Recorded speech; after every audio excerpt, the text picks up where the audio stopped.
Du goût et rien d'autre, c'est la traduction de Gusto et Basta, l'épicerie italienne qui vous régale à bon secours. Et Mont-Saint-Aignan, pasta, antipasti, sauce, risotto, que des produits très connus mais sous des marques méconnues, authentiques et 100% italiennes. Et croyez-moi, on sent la différence. On va tout de suite goûter ça.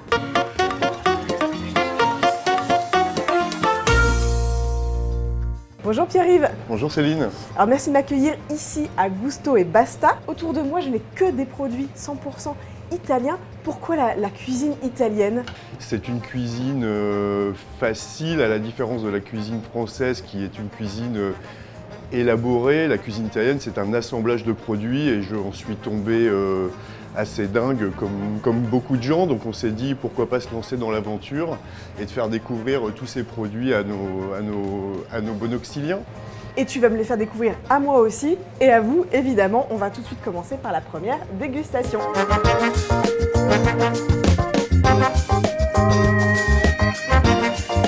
J'ai devant moi, Pierre-Yves, une planche de Scamozza. Alors c'est un fromage, mais d'où il vient ce fromage et qu'est-ce qu'il a de particulier? Alors la Scamozza, c'est un fromage du sud de l'Italie, qui est un fromage à pâte filée, comme la mozzarella, très peu affiné.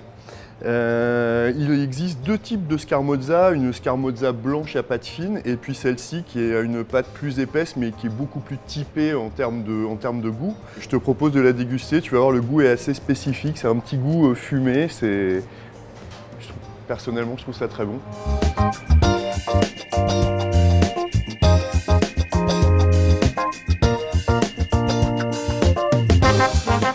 Alors moi j'adore ce type de fromage parce que c'est fondant, ça a du caractère, ça on sent bien le côté fumé, mais c'est pas non plus très fort quoi.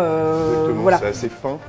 Je dis des bêtises si je dis que c'est un fromage qu'on peut faire fondre un peu comme de la raclette? Non, tu dis pas du tout de bêtises, c'est un fromage que tu peux faire fondre en raclette et que tu peux aussi griller. Tu peux faire des tranches un peu plus épaisses que celles que j'ai faites ici. Tu fais des tranches d'1 centimètre et tu les passes au grill. Et c'est encore une autre forme de dégustation de la Scamozza. Bon, bah c'est à essayer pour une prochaine fois. On va tout de suite passer à la deuxième dégustation. Alors Charles, c'est ton pizzaiolo, il nous a préparé une pizza, parce que c'est la particularité aussi à Gusto et Basta, c'est qu'en plus de tous les produits d'épicerie, vous proposez des pizzas.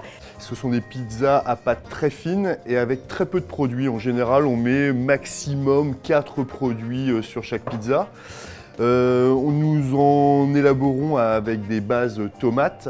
Mais Normandie oblige, celle-ci c'est une base crème et c'est la marsaglia à base de truffes et je te souhaite une bonne dégustation.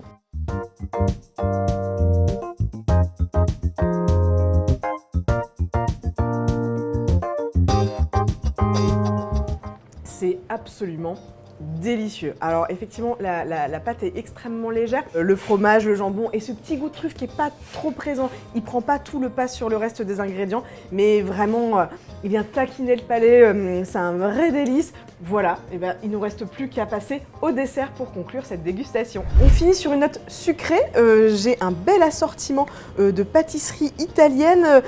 Qu'est-ce que j'ai sous les yeux, vite fait Pierre-Yves? On a 3 types de pâtisseries italiennes, on a les aragostines qui viennent de la région de Naples, on a les cannoli qui sont typiquement siciliens et puis évidemment les amaretti. Bon, je n'ai que l'embarras du choix, j'avoue que je suis une grande dingue de pâte d'amande donc je vais goûter les amaretti.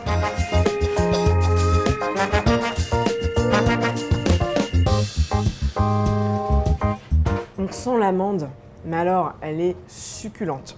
Alors, si vous aimez l'amande, vous allez vraiment vous régaler. Et le petit goût de pistache aussi, mais c'est vrai que l'amande, elle explose en bouche et c'est un vrai régal. Tout ça, ça donne vraiment envie de revenir à Gusto et Basta. La prochaine fois, je pense que j'achèterai des pâtes parce que vous trouverez ici des gammes de pâtes qu'on ne trouve pas forcément ailleurs, comme les busiata, voilà, qui sont faites sur des fils de cuivre.